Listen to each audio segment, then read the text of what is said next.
Shalom, meus irmãos, estamos de volta, a paz seja contigo, aqui Neemias Gomes. Esse é o canal Verdade Revelada, 10 anos, trazendo a revelação das Escrituras, aquilo que o sistema oculta de nós e que todo esse sistema maligno quis esconder, agora sendo revelado pelas Escrituras, pelo poder do Espírito Santo do Pai.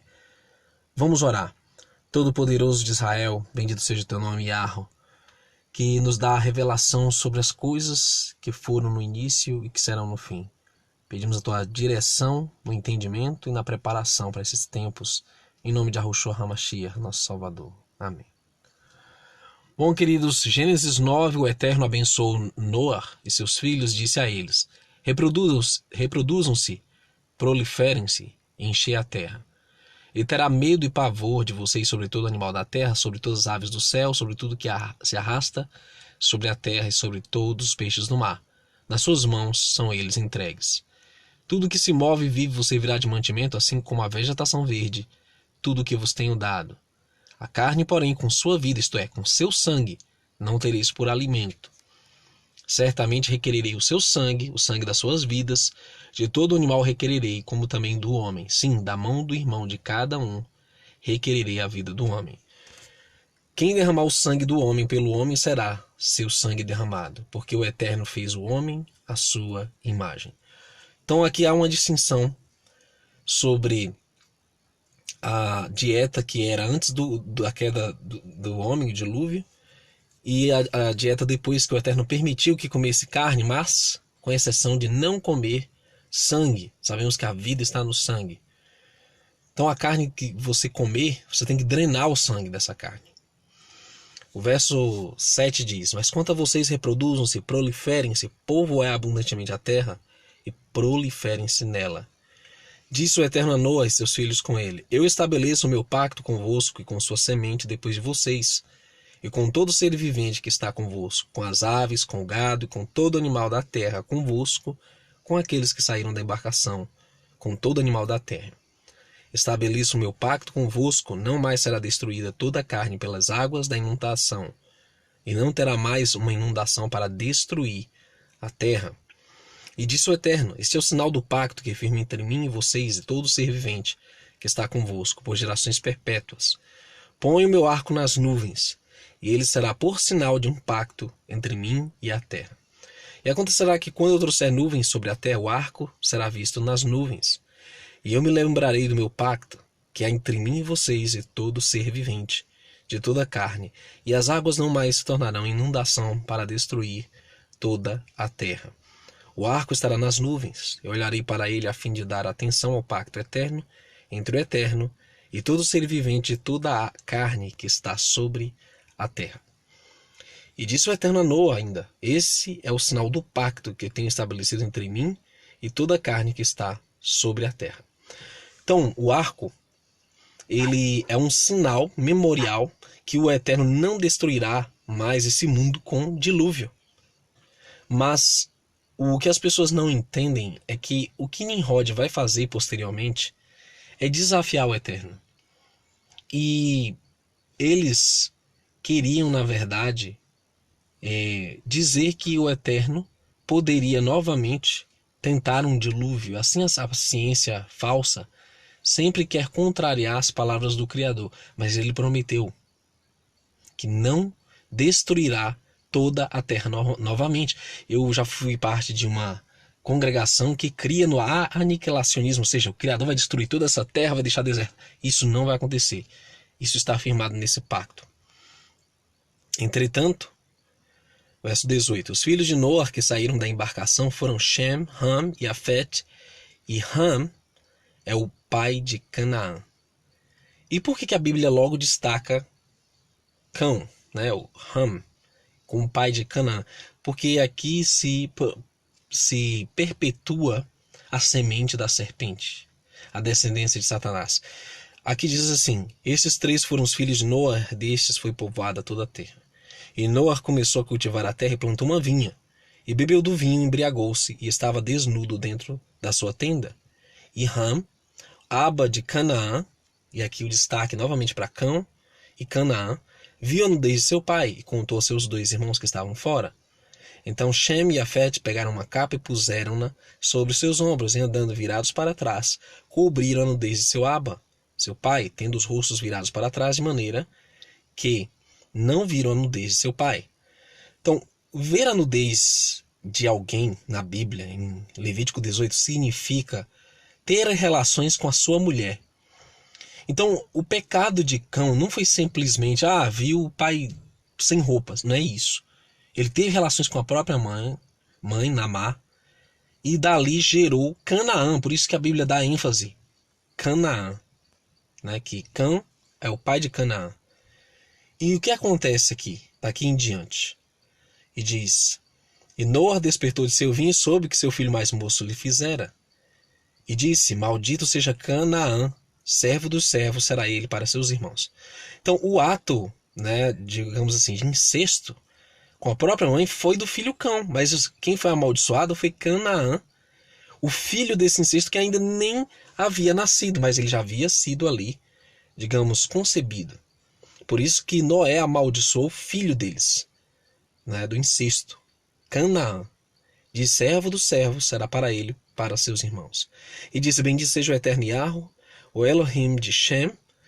E ele abençoou aqui o povo semita, né, Sem, e Canaã lhe seja por servo, ou seja, os descendentes da serpente iriam servir os descendentes de Sem, os semitas. E o Eterno aumentará Yafet, e este habitará nas tendas de Shem, e Canaã lhe será por servo. Então o que acontece? Shem se torna o mestre de Canaã, e Yafet seria seu aluno. Os descendentes dos europeus, dos ocidentais, né, que são em boa parte caucasianos, descendentes de Jafé ou Yafet, eles habitariam nas tendas de Shem, ou seja, aprenderiam com ele as escrituras, receberiam dele a revelação da verdade, a Torá, o Messias, tudo isso. E Canaã lhe será por servo. Então os cananeus, descendentes de Canaã, iriam ser servos de ambos seus irmãos, tanto os semitas como os de Jafé. E Noa viveu depois da inundação 350 anos, e foram todos os dias de Noa 950 anos, e morreu. Então essas coisas o sistema não vai revelar para você, de maneira nenhuma. Simplesmente ele viu o pai nu e foi amaldiçoado o filho, né? Não tem sentido da forma como nós recebemos isso. Capítulo 10 diz: Estas são as gerações dos filhos de Noa, Shem, Ham e Yafet, aos quais nasceram filhos depois da inundação. Os filhos de Yafet: Gomer, Magog, Madai, né, que são os medos, e Avã, ou o pai dos gregos, Tubal, Meseque e Tiras. Os filhos de Gomer: Askenaz, Rifat e Togarma. Os filhos de Avã: Elissá, Tarsis, Quitim e Dodanim. Por estes foram repartidas as ilhas das nações nas suas terras, cada qual segundo sua língua, segundo suas famílias, entre suas nações. Esse é o princípio do leste europeu, né, de todas aquelas regiões ali, mais ao norte também, chegando já no Círculo Ártico. Por estes foram repartidas as ilhas das nações. O verso 6 diz que os filhos de Ham é Cush, Mitzraim, Put e Canaã. Então está o Egito, está as nações ali da África. São primordialmente os descendentes de Ham. Os filhos de Cush: Sebá, Vilá, Sabtá, Ramá, Sabtacar. E os filhos de Ramá são Sabá e Dedã. Cush gerou a Nimrod. Aqui nós temos a linhagem da serpente após o dilúvio, que foi ativada, né, pela questão do incesto de Namá, a esposa de Noé, com o próprio filho Cã. E isso a gente chama de epigenética, que é o quê? Quando há um tipo de prática que o sujeito ele pratica, que gera uma mudança de estado, não só espiritual, mas também genético nele. Então, a semente da serpente é, de certa forma, reativada aqui. Nosso querido irmão Samuel Benini fala muito bem sobre esse tema. Recomendo os vídeos dele, tá? Se inscrevam lá. Cush gerou Nimrod, o qual foi o primeiro a ser poderoso na terra. E é muito importante quando você vê no Gênesis as primeiras referências, porque Nimrod foi o primeiro rei, o primeiro a ser poderoso na terra. Isso significa que ele também será o último. Os primeiros serão últimos. Por isso que o enfoque nos cananitas, no início de Babilônia, tem que ser estudado para nós entendermos o que vai acontecer agora no fim. Ele era caçador, poderoso caçador diante do eterno Yahweh, pelo que se diz, como Nimrod, poderoso caçador diante do eterno Yahweh. E quando se fala que ele era um caçador diante do eterno, não quer dizer que ele caçava animaizinhos, que ele era um caçador ou um guerreiro que se limitava a essa dimensão. Não. Esse sujeito, ele já tinha acesso a outras dimensões. Ele queria... A palavra Babel, ou Bavel, é o portal dos deuses, né? Ou seja, ele queria acessar a dimensão celeste e guerrear contra os santos lá no céu. Então, isso o sistema não vai nos revelar. Mas nós vamos captar nas entrelinhas aqui, dessas revelações. E diz, o princípio do seu Malhut, seu reino, foi Babel, Ereque, Acade, Cainé, na terra de Siná. Então, esses reinos citados aqui são ao norte da Mesopotâmia, né? Ali no início do que nós chamamos hoje de... que fica ali no Iraque, Turquia, toda essa região ao norte de Israel. Aqui diz, desta maneira, desta mesma terra saiu ele para a Síria. Aí depois ele ruma para a terra da Assíria, mais ao sul, e construiu Nínive, Reobote-ir e Calá. E recém entre Nínive e Calá. E diz, esta é a grande cidade. Então a grande cidade tem uma relação com o reino de Nimrod. Ele é o construtor de Babel, Babilônia. E a partir daí, queridos, nós estamos vendo o que acontece com esse reino que está surgindo no princípio de todas as coisas, que é no Oriente Médio que o conflito vai se reacender e de lá que vem o anticristo. Eu creio firmemente que Nimrod tem uma relação com o antimessias. Ele é o 8º rei, ele vem dos 7. E ele foi o primeiro. Aqui diz, e recém entre Nínive e Calá está a grande cidade babilônica que é mencionada em Apocalipse. Mizraim, o Egito, gerou Ludim, Anamim, Leabim, Naftuim, Patrussim, Casluim, de onde saíram os Felistim, ou os filisteus, onde havia o gigante Golias, outros gigantes. Ou seja, esses são a descendência da serpente, que está listada aqui, descendente de Canaã, descendente do Egito, os povos africanos.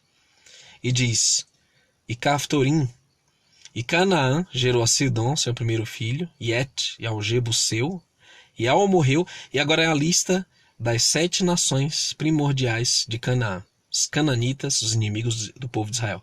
Jebuseu, Amorreu, Gigaseu, Eveu, Arqueu, Sineu, Arvadeu, Zemareu e Amateu. Depois se espalharam as famílias dos cananeus. Foi o termo dos cananeus desde Sidom, em direção a Gerar, até Gaza, onde estamos vendo esses conflitos aí na faixa de Gaza, né? Contra Israel. E daí em direção a Sodoma, Gomorra, Admá, Zeboim até Laza. E são esses os filhos de Ham, segundo suas famílias, segundo as suas línguas, em suas terras, em suas nações. Você tem que prestar atenção, por que o Criador deu uma ênfase especial em Canaã, o filho de Cã? Porque justamente é daí que ressurge a semente da serpente, a linhagem dos inimigos do povo de Israel até o fim. Hashem, que foi o pai de todos os filhos de Eber, e irmão mais velho de Afete, e Eber é de onde vem o termo hebreu, e ele nasceram filhos. Os filhos de Shem foram Elão, Assur, Arfaxad, Lud, Aharon. Os filhos de Aharon, Uz, Hu, Geter e Mas. Arfaxad gerou a Selá e Selá gerou a Eber. A Eber nasceram 2 filhos, o nome de um foi Peleg, porque nos seus dias foi dividida a terra, justamente com aquela confusão de Babel, Nimrod. E o nome de seu irmão foi Yoctã. E Yoctã gerou Modá, Selef, Azarmavé, Gerá, Adorão, Ussal, Dicla, Obal, Abimael, Sabá, Ofir, Avilá e Jobab. Todos esses foram filhos de Yoctã. E foi a sua habitação desde Messa até Cefar, montanha do Oriente. Esses são os filhos de Shem, segundo suas famílias, segundo suas línguas, em suas terras, segundo suas nações. Essas são as famílias dos filhos de Noor, segundo suas gerações, em suas nações, e por elas foram divididas as nações da terra, depois da inundação. Bom, queridos, capítulo 11, nós vamos ver agora Nimrod, o seu reino, Babilônia, em afronta aos céus e como ele se encaixa nas profecias finais. Vamos lá? Entretanto, toda a terra tinha uma só língua e um só idioma, que era o hebraico. Você pode constatar isso no livro de Flávio Josefo, A História dos Hebreus, que é um livro arqueológico histórico, e em tantos outros livros que foram tirados do nosso cano. E aconteceu que, ao jornadearem vindo do Oriente, acharam um vale na terra de Sinar e ali habitaram. Disseram uns aos outros: vinde, façamos tijolos e queimemo-los bem. Os tijolos lhes serviam de pedras e o betume de argamassa. Disseram mais: vinde, edifiquemos para nós uma cidade e uma torre, cujo cume toque nos céus, e façamos um nome, para que não sejamos espalhados sobre a face de toda a terra. Então, essa foi a primeira tentativa de uma nova ordem mundial que está se repetindo nesse momento com o Fórum Econômico Mundial, com a ONU, com o pessoal dos Rothschilds, né, e os Illuminatis, que é fazer uma cidade mundial, que é fazer uma torre, né, isso se chama um portal para acessar o mundo espiritual, cujo cume toque nos céus, e tocar não quer dizer só literalmente, mas também eles querem chegar aos céus, desafiar o eterno. E façamos um nome para que não sejamos espalhados sobre a face de toda a terra. Então eles queriam um nome para toda aquele sistema mundial, a nova ordem mundial. Então Yahweh dirigiu sua atenção para a cidade e a torre que os filhos dos homens edificavam, e disse: o povo é um, e todos têm uma só linguagem, isto é, o que começam a fazer, agora não terá restrição para tudo o que eles têm imaginado fazer. Vinde, desçamos e confundamos ali sua linguagem, para que não entendam a língua um dos outros. Assim Yahweh os espalhou dali sobre a face de toda a terra, e cessaram de construir a cidade. Por isso o nome dela é chamada Babel, uma vez que ali Yahweh confundiu a linguagem de toda a terra. E dali Yahweh os espalhou sobre a face de toda a terra. Essas são as gerações de Shem. Tinha ele 100 anos quando gerou Arfaxade, 2 anos depois da inundação. Então, quando o Eterno destrói a Torre de Babel, ele também cria os dialetos e idiomas, espalha esse povo sobre toda a terra. Ou seja, o propósito do Eterno não era a cidade, não era a torre para acessar as dimensões celestiais, e não era a unificação do mundo todo, coisa que eles estão promovendo por toda essa cultura maligna secular. Eles estão mais uma vez tentando isso. Uma só ordem mundial, política, econômica e espiritual, uma só religião, uma só moeda. E viveu Shem depois que gerou Arfaxade 500 anos e gerou filhos e filhas. Arfaxade viveu 35 anos e gerou Selá, e viveu Arfaxade depois que gerou a Selá 403 anos e gerou filhos e filhas. Selá viveu 30 anos e gerou a Eber. Viveu Selá depois que gerou a Eber 403 anos e gerou filhos e filhas. Eber viveu 34 anos e gerou a Peleg. Viveu Eber depois que gerou a Peleg 430 anos, gerou filhos e filhas. E a ênfase, mais uma vez, em Eber, porque ele vai ser o pai dos hebreus. E ele gera Peleg, que estava vivo nos dias da destruição da Torre de Babel e quando eles foram espalhados, né? E os idiomas surgiram. Peleg viveu 30 anos, gerou Reu. Viveu Peleg depois que gerou a Reu 209 anos, gerou filhos e filhas. Viveu Reu depois que gerou Serug, 207 anos, e gerou filhos e filhas. E aqui nós temos a linhagem de Adão sendo perpetuada por Sem, filho de Noé, e seus descendentes, cujo um dos principais cabeças é Eber. E aí, queridos, nós temos a linhagem do Messias, do povo hebreu, que é perpetuada até os dias de hoje.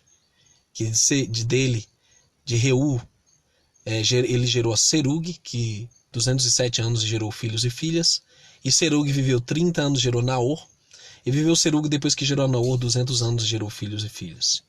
Naor viveu 29 anos e gerou a Terá. Viveu Naor depois que gerou a Terá 119 anos e gerou filhos e filhas. Terá viveu 70 anos, gerou Abram, e aqui é o personagem principal da nossa linhagem hebraica, que é Abram, ou Abrão, como alguns colocam nas Bíblias. A Naor e a Arã. Estas são as gerações de Terá. Terá gerou Abram, Naor e Arã. E Arã gerou a Lot. E Arã morreu antes de seu pai Terá, na terra do seu nascimento em Ur dos Caldeus. Abram e Naor tomaram mulheres para si. O nome da mulher de Abram era Sarai, e o nome da mulher de Naor era Milca, Milca de Arã, que foi Aba, foi o pai de Milca e de Isca. Mas Sarai era estéril, não tinha filhos. Tomou Terá Abram, seu filho, e a Lot, irmão de Arã, filho de seu filho, a Sarai, sua nora, mulher de seu filho Abram. E saiu com eles de Ur dos Caldeus, a fim de ir para a terra de Canaã, e vieram até Arã, e habitaram ali. Foram os dias de Terá 205 anos, e Terá morreu em Arã. Então nós temos a linhagem do povo de Israel, e nós temos a linhagem dos inimigos de Israel, os cananeus, sendo decifrada aqui. Agora o sistema vai dizer, não, são pessoas comuns, não tem nada de gigante aí, não tem nada de descendência da serpente, de Satã. Ah não, então por que existem até hoje essas dinastias, esses legados, eles se confrontam até hoje? Por quê? Nós veremos nos próximos vídeos sobre a importância de Avram, ou Abrão, e como ele se consolidou como pai da fé, e também pai dos hebreus, pai de todo aquele que crê, que receberia o Messias como a bênção de todas as nações, a fim de obter a salvação e a vida eterna. Shalom, shalom, meus irmãos, até o próximo vídeo.